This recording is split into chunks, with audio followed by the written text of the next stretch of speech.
Chair of the Local Government Association. Robert Jenrick, Secretary of State for Housing, Communities and Local Government. On my right is Louisa, Clarence-Smith, writer for the Times.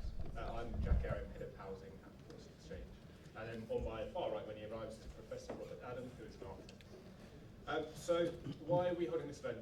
Well, the title is How Can You Build Homes Be Green, Beautiful and High Quality? Well, the first reason is it's hugely important. You need homes that will last for centuries with low emissions, that give people a sense of pride and can keep them healthy. There's now a big opportunity to do something different. There are new construction methods. There's a big push in government policy towards beauty, high quality homes, and also environmental push. On that point, we've got the Building Better, Building Beautiful Commission final report due by the end of the year. The Prime Minister announced a review of all planning regulations in his speech up here a few months ago. And then today in the Telegraph there was an announcement around how communities would get a legal right to fight ugly buildings, and there was also a guide to set out minimum design requirements for new homes.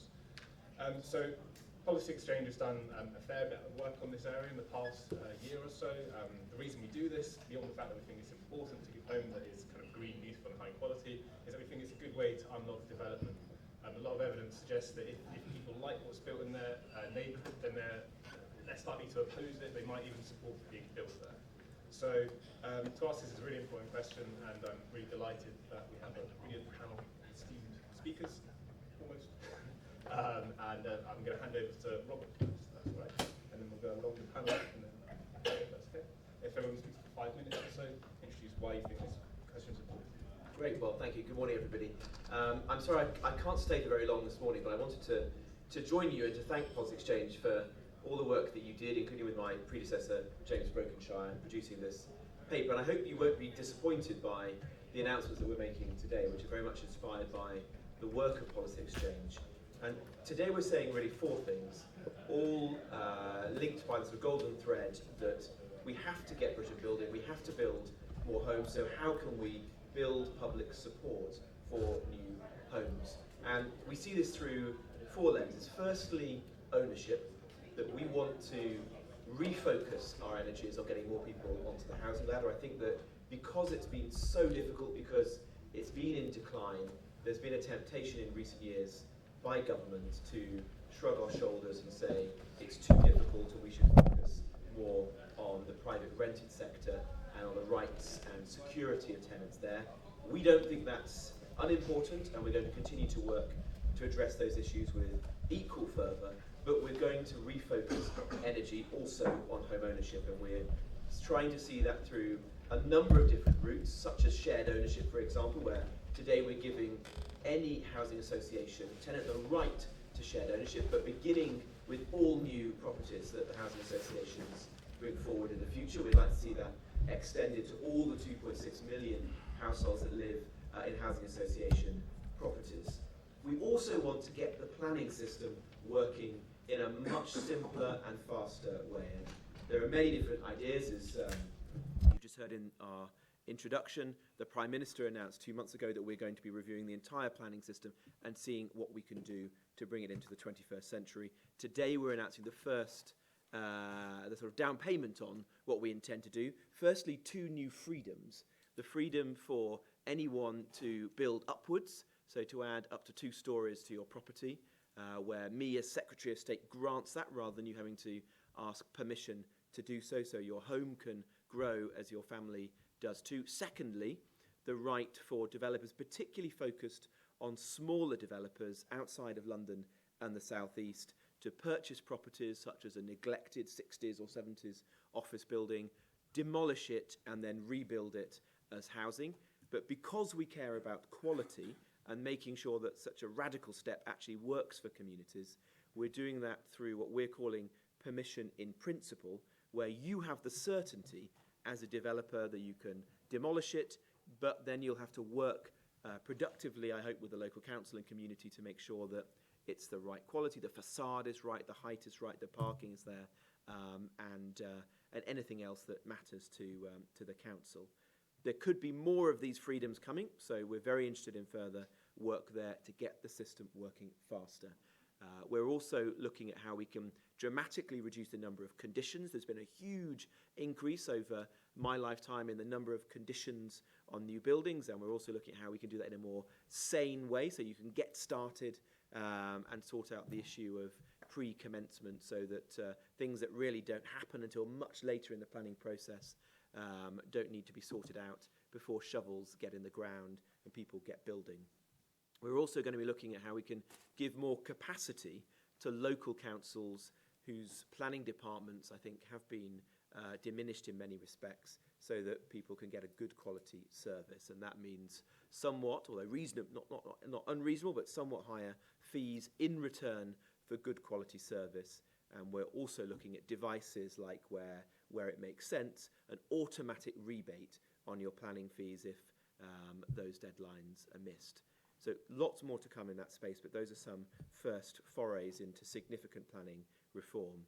But I think the real topic of this morning's work is around how we can ensure that those new homes that we build are good quality, environmentally friendly, and harmonious with local communities, and how we can decentralise power so that local people actually have a say on that. And though it may not make them jump for joy when they see new housing developments coming to their village or town, at least I think people will feel that it's going to be more in keeping with the local community's aspirations and heritage. And what we've done today is publish the first national design guide that sets out what we believe are the basics of good quality design, very much inspired by the work of Roger Scruton and Nicholas Boys-Smith through our Building Better, Building Beautiful Commission, and people like Policy Exchange who've been so influential in this debate. At the beginning of next year, we're going to publish the first model design code for the country. Now, we're Conservatives, we're free market Conservatives. We don't believe you can code for the whole country. We can't tell you what your communities should look like. But this will be our vision of what good might look like in your community. Often very simple things like the right for homes to be built in streets, the right for homes to be built with fronts and backs, the right for tree-lined streets. The things that we hear from members of the public actually matter and make communities more livable and rooted with a sense of place. But then we're going to be asking every local authority in the country to create their own version of this code, talking to local residents, talking to heritage groups, to environmental groups in their area. And with this code, have a really significant legal right to hold developers to account, often not expensive changes to developments, but things which I hope will make developments significantly better, more beautiful, and more harmonious in the future. And lastly, we want to ensure that the new homes we're building are actually good for the planet. So earlier in the year, we announced a very significant change that from 2025, no new home will be built in this country without low or zero carbon heating and the highest levels of energy efficiency, preferably using those modern methods of construction that you've already heard about. And we're pressing ahead with that full steam ahead. We've announced today the consultation that sets out how we see this working and what it will mean for people who are building homes, and also that from 2020, so next year, we're going to be taking the first steps on that, so sooner than we envisaged 6 months ago. And I announced this with Philip Hammond at the Spring Statement, and we thought very carefully about this because we didn't want it to harm supply or to put up the cost of people's homes. But since then, we've been very, very pleasantly surprised by the feedback we've had from developers large and small. People are really up for this generational challenge, believe that it's possible to do it in a cost-effective way, and get technology like ground source heat pumps going at scale at reasonable cost. So that's why, having listened to people, we'll bring this forward as soon as next year. So I hope together, more home ownership, more environmentally friendly homes, a faster, simpler planning system, and better quality design with local people actually empowered to deliver it.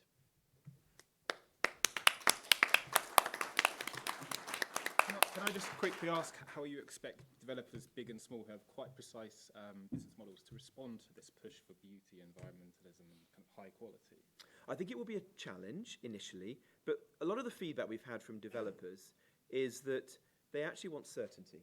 So people can adapt to quite prescriptive demands as long as there is certainty. The thing that developers, I mean, I won't put words into the mouths of of them. But one of the things that they find very frustrating are long-winded debates and discussions with local communities and councils. If communities can set very clear guidelines from the outset, say, for example, that they'd like most streets to be tree-lined, then that in time will be priced into the value of land, developers can move forward on that basis, and actually it won't be as restrictive or as difficult to navigate as you might expect. We're not trying to make housing slower. Of course, that's the opposite of what we want. What we want to do is actually build public support so that we can get the 300,000 homes a year that we need to build built.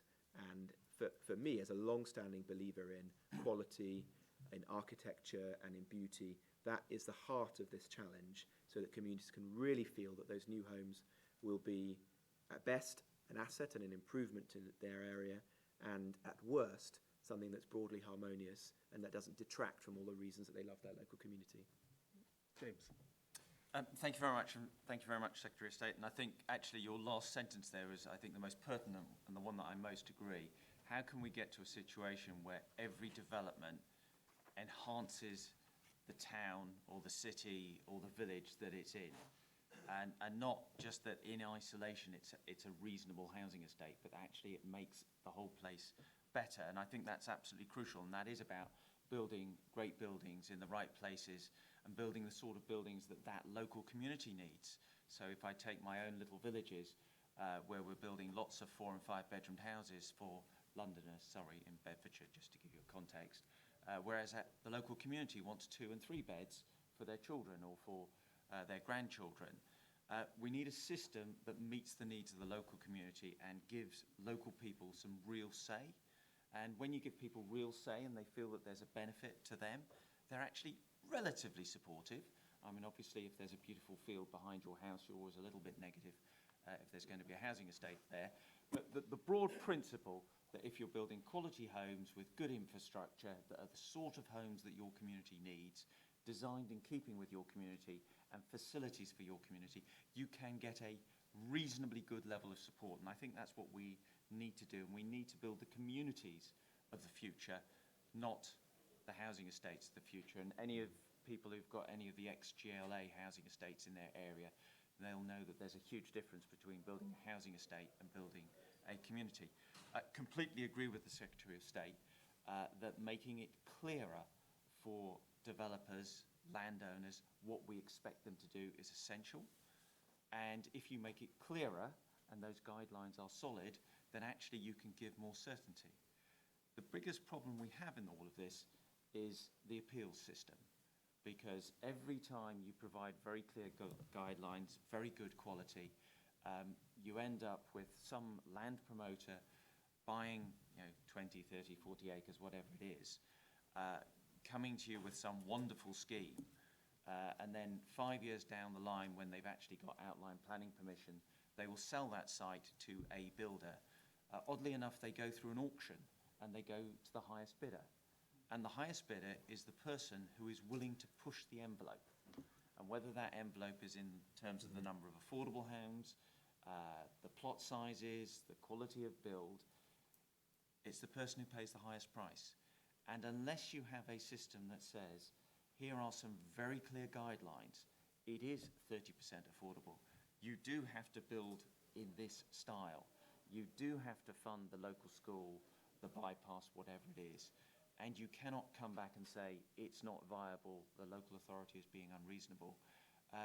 Then you will always get that levelling down to the bottom. And I do think there is a huge element of the planning system at the moment that is so adversarial that we end up levelling down rather than levelling up. And so I think the key thing to me is, can we have a planning system that is clear, guidance for everyone, you know what you're buying, you know what you've got to deliver, and you have no choice but to deliver it.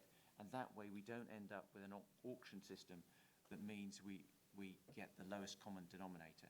So I do think there are 2 or 3 important things. We should have a planning system that is plan-led.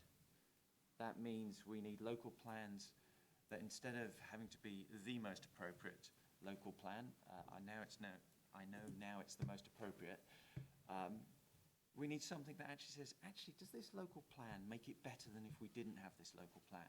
And if that's the bar, I think that's an easier bar. If the planning inspector feels that there are further improvements that could be made, great. The local plan comes out again every 5 years. There's the opportunity to revise it. I think we need to have a presumption against development that is not in line with the local plan, provided the local authority is delivering the number of houses required for that area. And then we will not have so many appeals. I give, again, my example in central Bedfordshire. About half of central Bedfordshire is greenbelt and half isn't.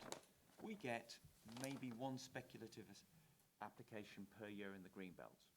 We get probably hundreds in the non-greenbelt part. If you provide that certainty, you free up a huge amount of planning time. Much as I would like more money for my planning department, I'd much rather not have all these speculative applications and then appeals processes. We estimate that something around 30–35% of the planning department time in central Bedfordshire is taken up by speculative applications. I would rather remove them than get 20% more fees, because 20% more fees will not give me 20% more planners. It will probably give me better paid planners in the short term, and in the longer term it will give me more planners. So I think that certainty. There is the issue of viability. I'm particularly keen on low carbon homes. I'm particularly keen on good developments. But when you come to a viability appraisal, you'll find that they're extremely expensive.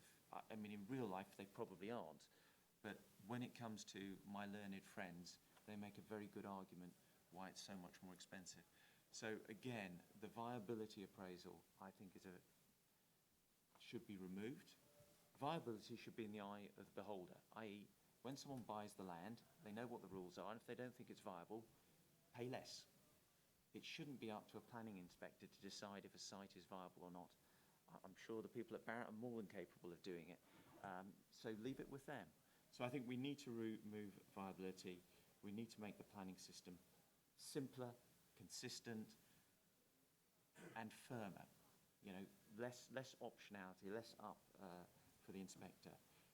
So that's the key thing. Now, I would say I'd caveat all of that because I'm largely talking about the south of England. And if you talk about the north of England, there are large parts where there isn't huge value in the land, and we need to go to a different system. And I think government actually needs to fund reclamation of brownfield sites. It will need to provide the infrastructure because the land value just isn't there. So we also need to recognise different housing markets in different parts of the country, and you need different solutions. But with that,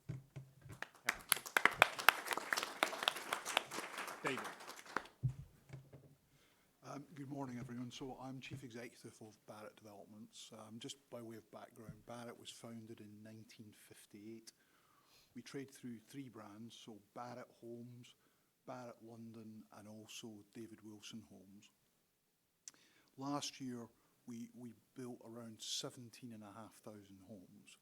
So over the last decade, in practice, we've been the largest house builder in the UK. And I think if you look at what we've said publicly over the last decade, I think we've consistently said that we don't see it's about quantity, that we are very, very focused in terms of quality. I think whatever business you're in, if you're not putting the customer to the forefront, then clearly you're going to run into problems. And I think if you look at our track record, we are 10 years as a 5-star builder, as voted for by our customers. And we have won more quality awards than any other house builder for 15 years in a row. So I think this issue of quality, however you look at quality, whether it be design, whether it be carbon credentials, quality is clearly absolutely to the fore. The zero carbon agenda, I mean, we set out with Homes England back in 2010 to build a zero carbon village in Bristol. So around Hannam Hall, we built 200 homes to a zero carbon standard. I mean, we've written to government previously saying that we think it's very important that the zero carbon standard for homes is brought back in as quickly as possible. So we welcome the measures that are being taken in terms of the standards for 2025 or earlier. I think the absolutely key point for the house builders is that it's just not a short-term business. So if we buy land, we can be on that land for 5 or 10 years. So as has been touched on, I think the most important thing for us is visibility. As long as we understand what the rules are, then you have visibility and you can operate your business accordingly.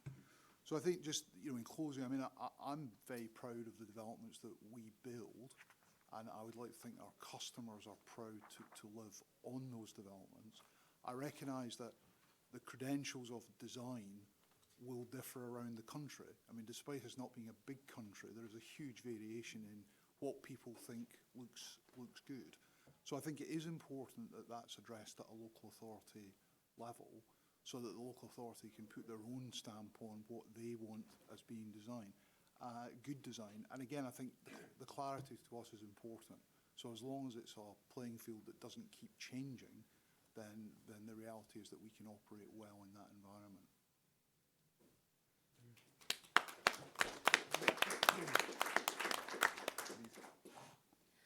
So I've been a reporter for about 6 years, first for a local newspaper, then a trade magazine, now for The Times.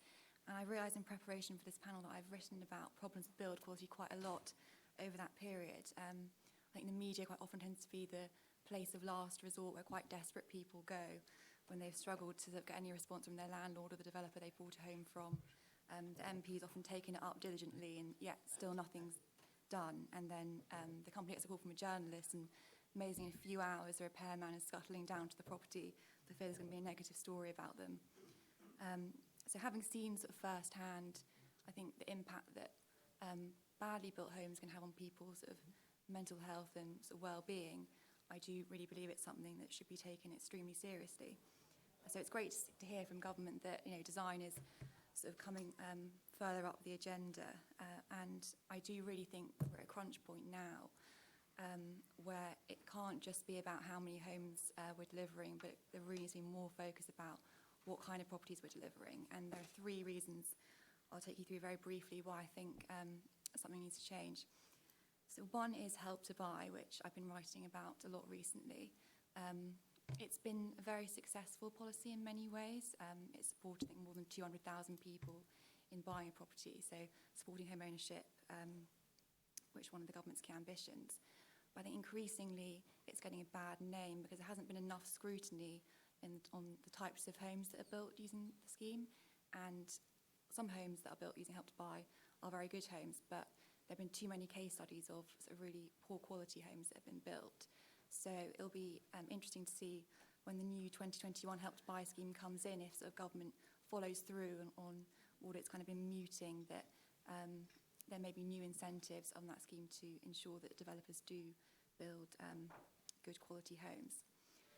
The second big issue is, since the Grenfell Tower tragedy a couple of years ago, there's been sort of a wholesale review into building regulations that really has uncovered sort of the woeful state of building safety standards in the UK. And we're only just beginning to see the scale of this and sort of the result of various sort of fire safety tests. And unfortunately, thousands of high-rise buildings across the UK have been found to be unsafe. It's estimated that this could cost them up to sort of £40 billion to remediate them, according to the government's new standards. And I know that I think ministers and civil servants have been working very hard to try and solve this problem, but I think we're just so far away from finding a solution to this. It's going to have to be some kind of group thinking between developers, landlords, insurers, and ministers about how to actually wade through this really big problem. And thirdly, I think competition could be coming from abroad. So Sekizui House, which is Japan's biggest house builder, recently bought a stake in a Manchester modular homes company. And they want to come here and build sort of thousands of affordable homes for first-time buyers. They've been doing modular construction since the 1980s. I haven't been out to see their homes themselves, but they talk a very good game about the quality of homes they can build and how quickly they can build them. I think they offer their customers 30-year warranties, and they're the biggest, they claim to be the biggest developer of net zero energy homes in the UK. So I think if our domestic industry doesn't respond to these challenges, I think someone else from abroad will come and shake up the market. Robert needs to say a round of applause for Robert. Thank you very much. Right, I'm going to bring up the rear. Well, you can build homes that are green, beautiful, and high quality. I do a bit of PR now, it's my turn. I mean, my firm's designing a new town, 4 large urban extensions, plus more. I mean, we in mixed-use schemes, we've got about 25,000 houses right now designed or subject to codes. That's the end of the PR.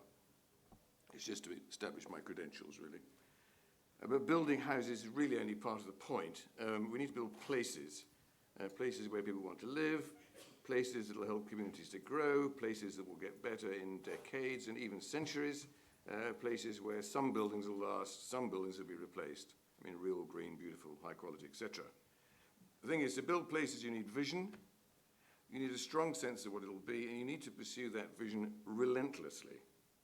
But, and here's the point, so much gets in the way of this vision that so often you really just want to give up. Your clients generally want to throw in the towel, and a lot of developers actually don't even bother. They give up before they start. It's just all too difficult. And here's an example. This is a real one, but 4,000 house mixed-use urban extension. Already allocated, that took years, so you know it's going to happen.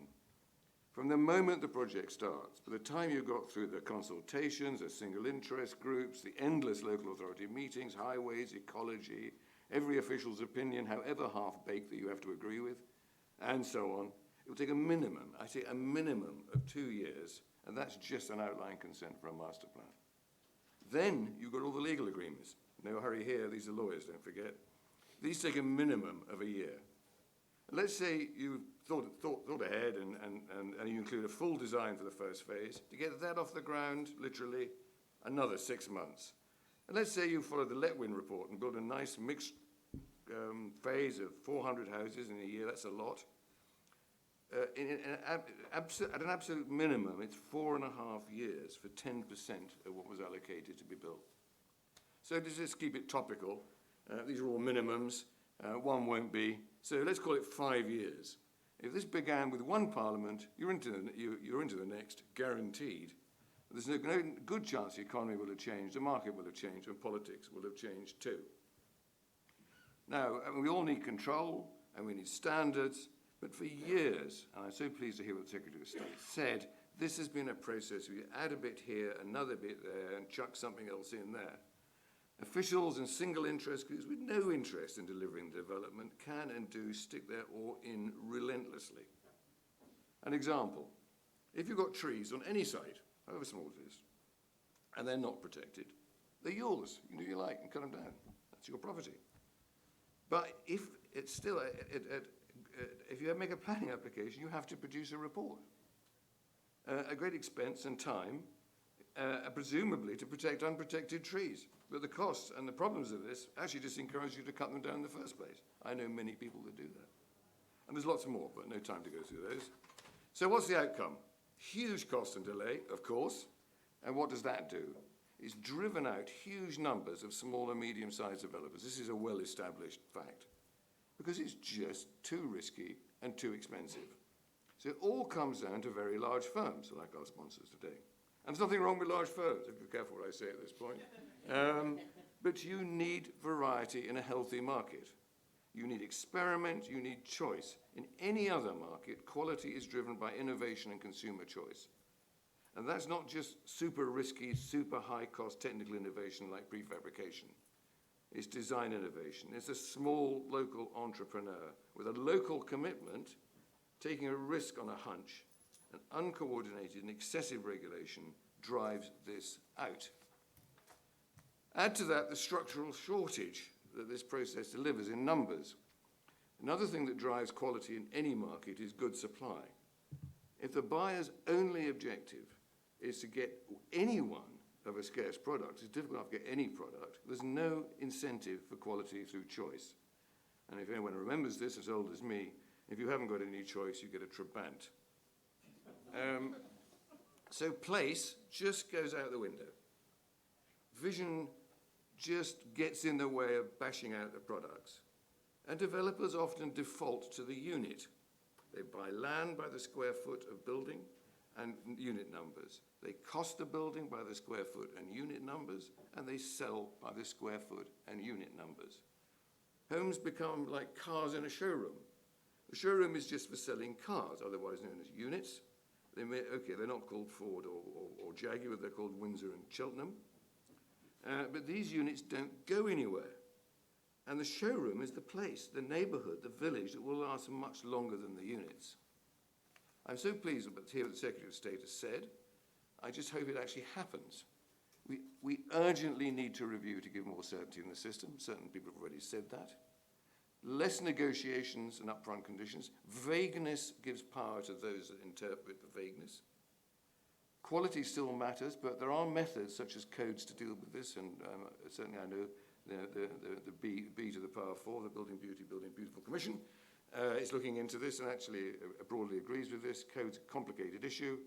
And don't forget, sorry, the Secretary of State's not here, reform goes through the people who've resisted it already before. And don't underestimate inertia in the system. I will finish with the much quoted tree-lined avenue. In fact, I put a piece in the Times on this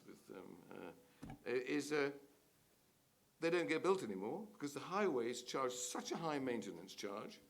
The services insist that they're so heavily contained in enormous concrete tubes, and they have to be a certain distance from a house in case they grow and get anywhere near the house. So basically, you just don't do it. It's too difficult. So how do you reform that? I'll be very interested to see. Thank you. Variety and choice has been a kind of an aim of government for quite a long time. And in the 2017 white paper, increasing number of SMEs and supporting them was a strong aim. I was wondering, David, as a volume house builder, how do you think the government can go about that? What's the biggest thing they could do? I mean, reviewing planning regulations seems a sensible thing from the reaction of the panel. Well, I mean, I think for me, first of all, I think you have to make some distinction between small and medium. So I think when you look at the trends on small house builders over the last 40 years, they've lost market share dramatically since the 1970s. And I mean, perhaps some of it's been touched on, but I think a lot of it is about regulation, that there's just a huge amount of regulation that the house builder has to deal with. I understand that perhaps more recently, in the last decade, finance can also be an issue for a small developer.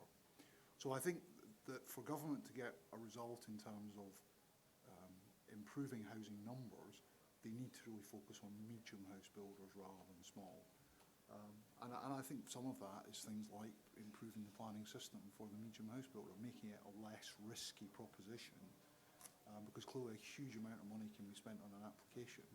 And if you're not a large house builder, you can't necessarily afford to absorb those kind of expenses. Mm-hmm. Well, I'm looking forward to the review of the planning regulations, and the taste we got from the minister is quite interesting. And James, as well, you talked about capping the number of homes in an area. I mean, we kind of already do that in a sense through local plans. I mean, we're at Conservative Party conference, a kind of free market party, I think, and we're saying we should cap the number of things you can build on land. That doesn't strike me as very free market. Sorry, you slightly misunderstand me. So local authorities are given a very clear target in terms of numbers. We need to develop a local plan that should achieve those numbers. If you talk to residents, nobody particularly wants a housing estate behind their house, but they do recognise the need for housing in their village or in their town. So you can generally get support, but the grief I get from residents time and time again is, well, if we make these difficult decisions and we accept that this field in this town or this village or whatever is going to have some housing, what certainty do we have that we've done our bit and we're okay for the next 10 or 15 years? And the answer I have to give them is none, because you can have an appeal tomorrow. And the second thing is, if you actually want it done by a plan, you have to have a plan. And an appeal is not a plan. A speculative application is not a plan. I have one village in my area, which is about 500 houses, who has effectively one speculative application pretty much every week, because there's lots of little fields that people do. That's not building quality, that's not addressing the need. So you're not capping, but you have a local plan every 5 years. So every 5 years you review the number, You see what's the appropriate number, you look at what are the best locations in the area to put housing in, and you allocate them. And you then say, okay, that's it. You know, if you have a plot of land, you're going to have to wait 5 years for the next iteration of the local plan to see if your plot of land is the best. And you just avoid these hundreds of appeals, which, and it's the speculative appeal-led applications that just, you know, lose all sort of support for the planning system and for housing, I think, in towns. Because you're not getting that sort of, well, we'll put a road here because we're putting the estate here, we'll rebuild the village hall, or we'll put a new school in. You're not able to do that community shaping when you have speculative applications. Louisa, how important do you think it is that the public have support in the planning system? I often hear this, and I think we should question it a bit more. Like, have they ever had support in the planning system? Like, is actually that necessary? What do you mean by support? As in, do they have confidence in it? To me, it's just coded speak from planners saying, give us more power so we can allocate land where we think is good, where it should be. Yeah, I think you often hear sort of complaints from people who just think their views are never really going to be taken seriously, and I suppose that stops people in engaging in the planning system to start with, and maybe they'll complain later and developer will have to deal with that process. But I think at the same time, traditionally, I think the industry and council hasn't been that great at consultation, generally because sort of demand does outweigh supply, so they haven't needed to worry about that. But I think as planning becomes, and development becomes increasingly politicised, especially in sort of London boroughs, I think it's something that people are looking at carefully and they're going to have to get better at. Brilliant. Right, I'm going to go to the audience for some questions. So I think we'll take 2 at a time. So the lady on the end there, and then the gentleman at the front afterwards. Good morning. Thank you very much for a very interesting panel. I just have a question. Name and organisation. Oh, sorry. Alison Rodwell, Putney Conservatives. I'm interested to know about the amount of regulation that has been discussed and that's impact on small builders. Where has this regulation all come from? Is there any from the European Union that may be changed as we exit, or is it all homegrown regulation, and what can we do about it? Thank you. And the gentleman. Hello, I'm Mark Googe. I'm a councillor in Wychavon in Worcestershire. Just to start off with, I entirely agree with everything said by Councillor Jamieson and Professor Adam. I think very good contributions from the panel there. And one point to make on that is the public involvement in planning. If people feel that their opinions on planning aren't being heard, it doesn't just damage their opinion of the planning system, it damages their involvement in local democracy, and that has ramifications far beyond the planning system. So we absolutely need a planning system that allows people to have their say, even if we can't always listen to hear and give them what they want. But anyway, my question is slightly different.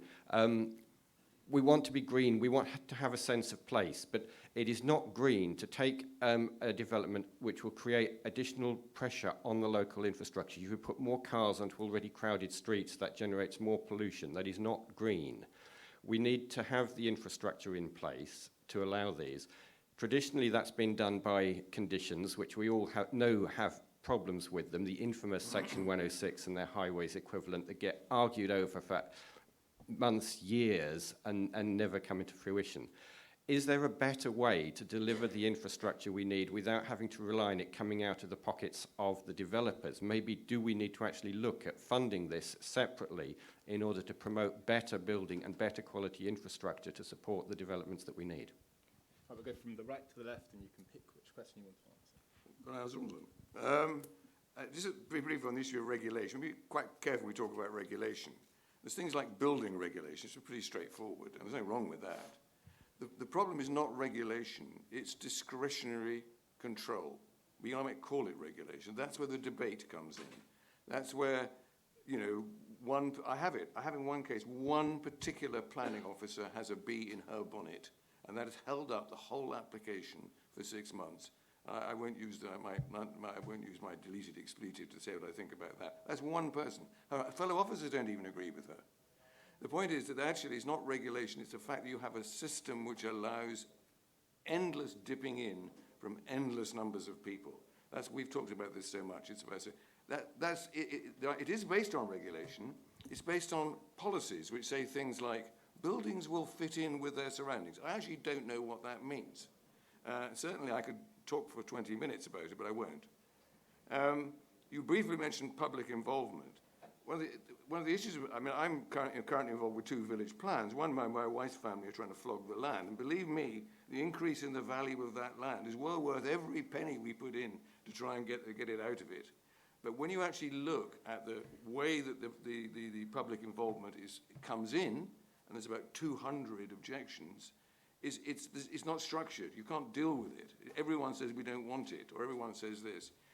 The key issue, in my view, about public involvement is be clear, is to make it well structured, so there's a way you can deal with it, and the government can do that. And then to make sure that controls come through in a transparent way from that. What happens now is public, lots and lots of comments, we hate it, horrible, terrible. They then goes mashed up in the system, and it comes out with buildings must fit in with their surroundings. So they just don't believe anything that's happened. You need a transparent, structured system that delivers you the consultation in that structured system and is transparently then transferred to the control, so usually through something like codes. Infrastructure, well, I'd never come across a situation where someone hasn't complained about the cars. Either they don't want them, or developers can't sell the houses if they don't give them. It's a major problem. But I think Homes England, actually, one of its what it actually helps to do is to bring government funding into difficult to develop sites in matters like infrastructure. The whole point about developers having to provide infrastructure is that it means you have to have a large scheme because you need to have the investment in that area to be able to afford to put in the infrastructure, which is one of the things that creates the problem with sizes of development. But I agree, it is something that could be community funded, but if it was community funded, it would have to come out of Cllr or some other taxation benefit. Yeah, I mean, on the regulation point, I think regulation is important, and we've seen with some sort of more looser planning rules like PDR, sometimes you can end up having sort of not very high quality products built as a result of it. So I think that's something we need to kind of be careful with. But I think the current model, because as you say, there is high regulation, it does probably favour quite sort of the bigger house builders who can have quite cookie cutter design models and increase their profit margins and then compete for land more easily. So maybe, I think the government is looking at this sort of more sort of SME grant funding could be a way to sort of support small and medium-sized builders. I do think this comes down to whether you call it regulation or code or whatever. You know, make it simple, make it certain, make it clear, and I think that benefits everyone. We've talked about regulation being an issue for smaller and medium-sized builders. Certainly in my actual ward, I've got 5 small developers. They've all changed their business. They used to build 5 to 10 houses a year in central Bedfordshire and elsewhere. They've changed. Now what they do is they knock down a semi-detached house, somewhere expensive like St Albans, and they build a multi-million-pound house. The reason being is they get outbid for plots of land by, shall we say, some slightly less scrupulous developers who are willing to push the envelope. And being local land developers, they're not prepared to do that.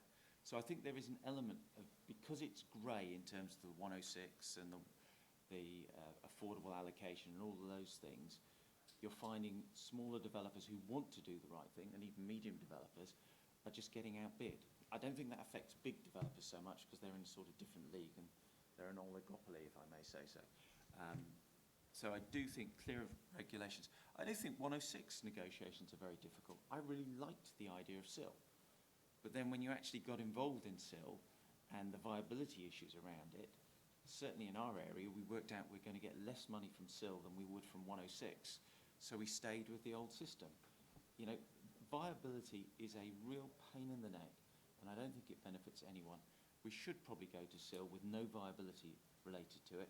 If we can't find enough developers to build at whatever Cllr level we set, we've got it wrong. So we're going to have to reduce it. Planning. Sorry? I think it's the key to the whole thing. Absolutely. It shouldn't be a plan. I think you were on the right.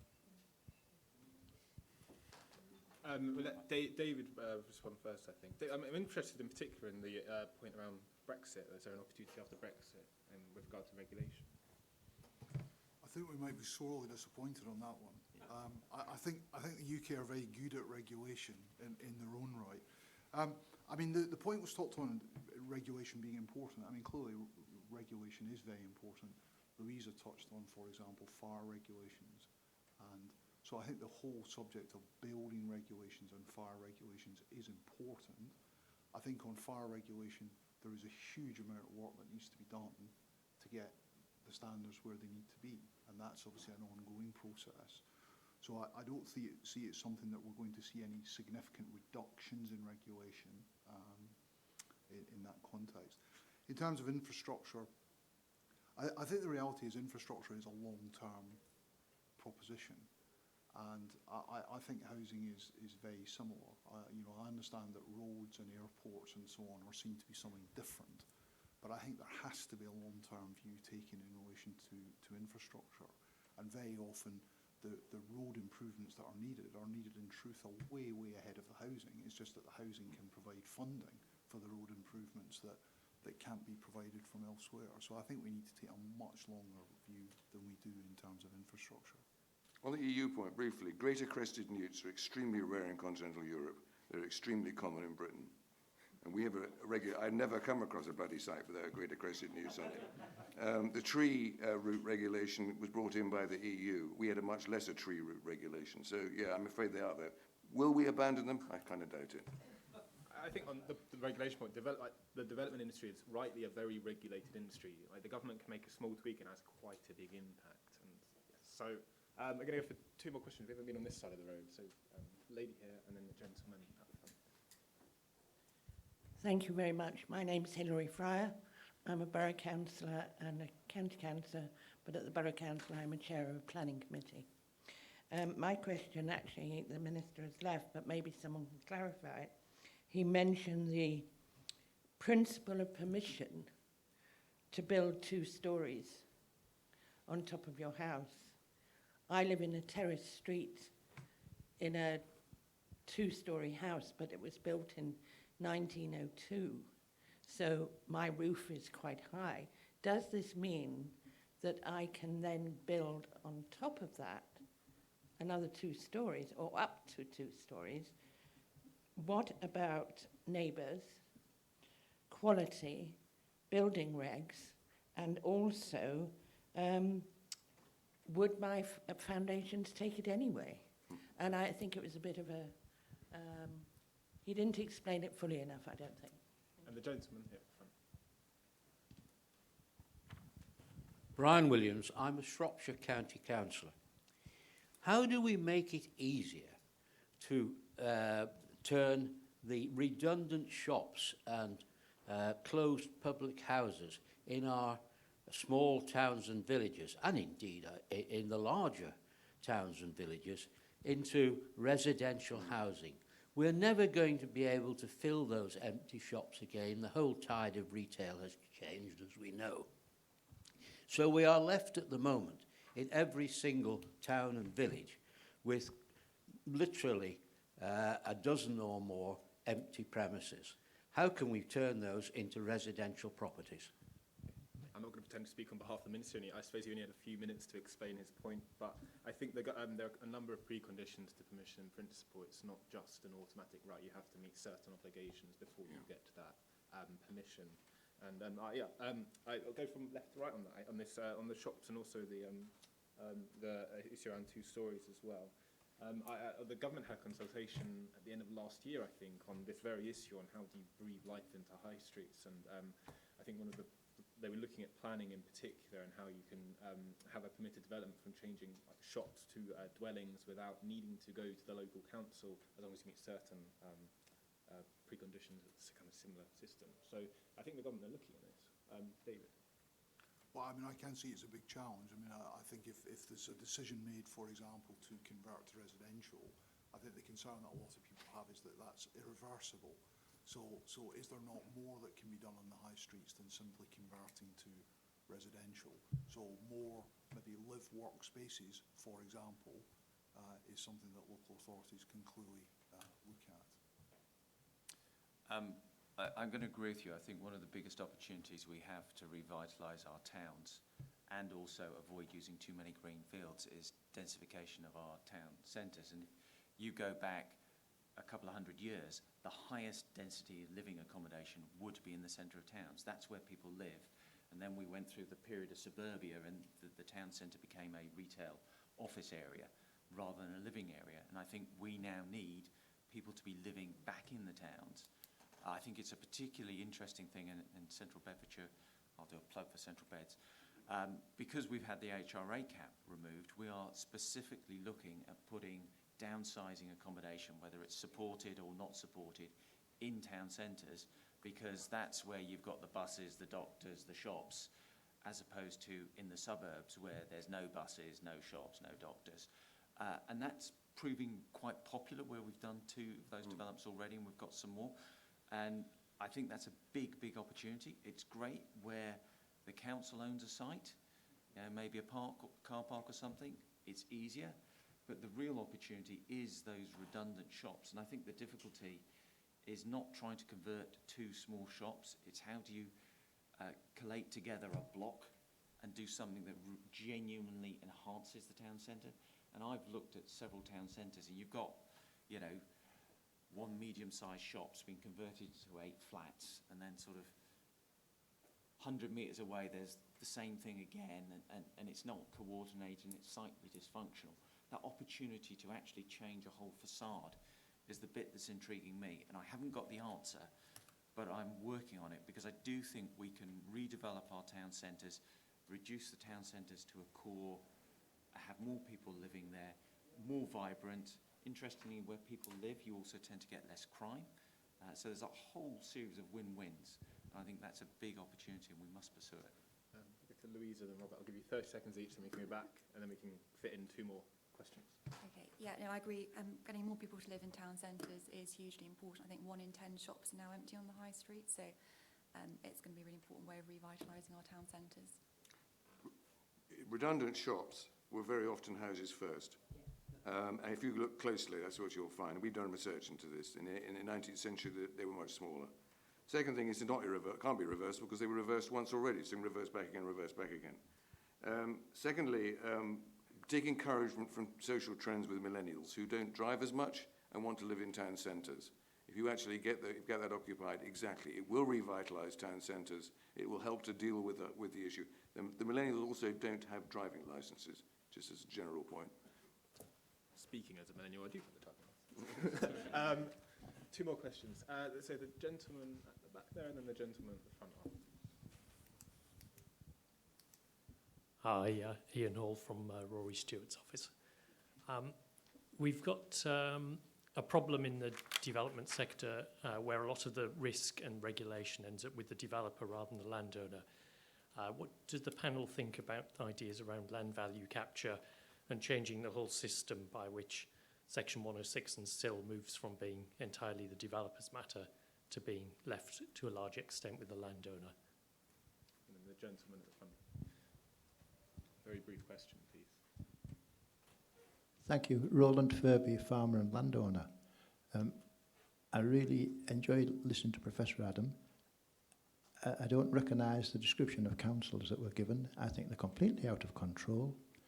They have no incentive at all to do anything. If they lost the new homes bonus on anything that was won at appeal, it would be a minor start. They would just blame it on Tory cuts. I think what there should be is a finish to the deemed decision process, whereby when you've gone through it all, the DCLG should give you the answer, not the council that you've won the appeal against. The DCLG tell me there's dozens of cases throughout the country where they're waiting for councils. And the other one is, at the end of an appeal, there's a time limit for everything, but there isn't a time limit to decide the percentage of affordable housing. There should be a viability study in place. The construction costs are there. The value of the houses are there from the ONS and national statistics, so there's no problem. It's just a simple mathematical calculation. There isn't the regulation in place to do it. So we go to David. That's the question around landowner and then around viability. Well, I mean, I think in terms of land value capture, certainly from a house builder perspective, I mean, as we touched on earlier, our key thing is clarity. You know, we're not a landowner per se. We're a landowner with residential consent. Therefore, from our perspective, when we go into planning, what we want to understand is clarity. And I think where it works best through the system is where there is real clarity. The local authority are very clear as to what they expect. The landowner is very clear as to what's expected. And that's where the system, and the system in relation to viability, works best. I know we're at Conservative Party conference, but the Labour Party have been quite clear around giving the public sector more powers to purchase land below market value. How as a big builder have you responded to that? I mean, do you think that's a good idea, so then they can then sell kind of plots onto you, or do you think they shouldn't really we shouldn't get councils and maybe government involved in purchasing land on a big scale again? Well, I mean, we've also seen proposals with regard to something more akin to CPOs. I mean, I think it's probably more a question for a landowner than for a house builder. I think from our perspective, I mean, what we see as important is that there is a supply of land coming to the market. And I think where there's an indication that perhaps things may alter in terms of the cost of a 106 or the cost of affordable housing, I think that stops land coming to market and people will simply delay the release of land.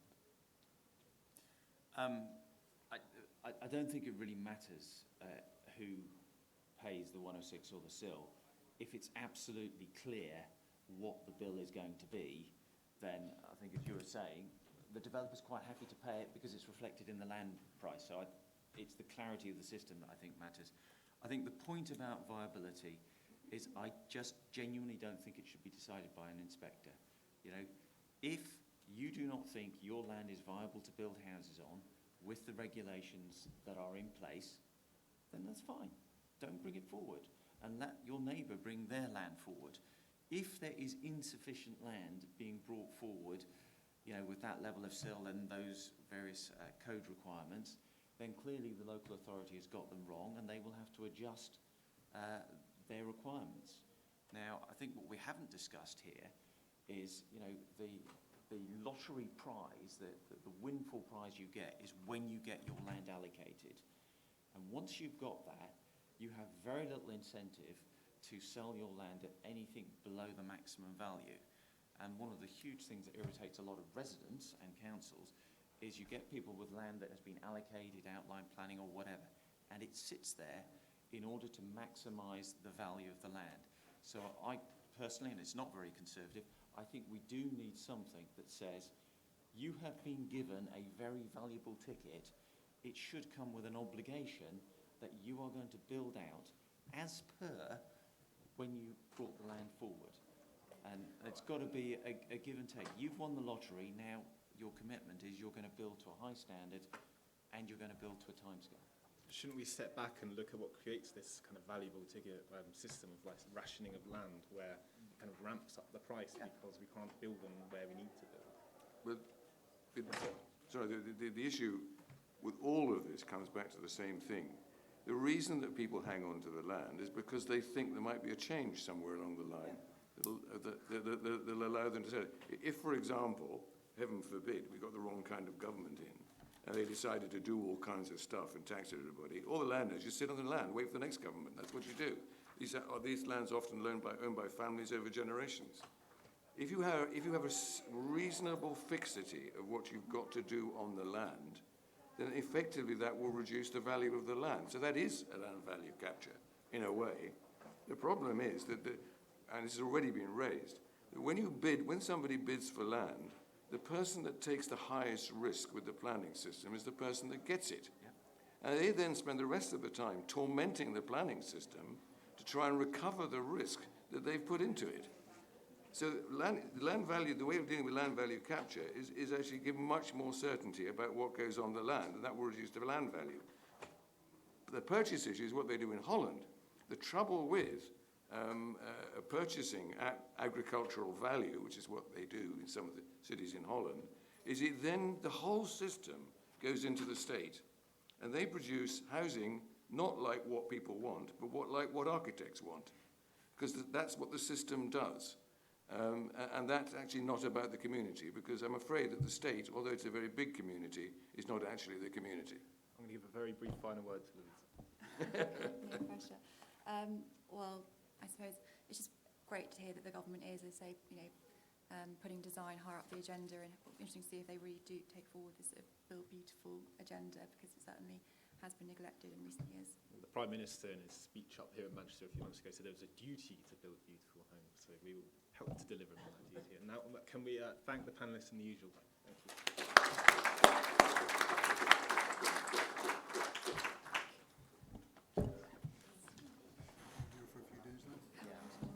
Just curious. I've got one at 10. All right. Just in terms of years of... A clean fund. So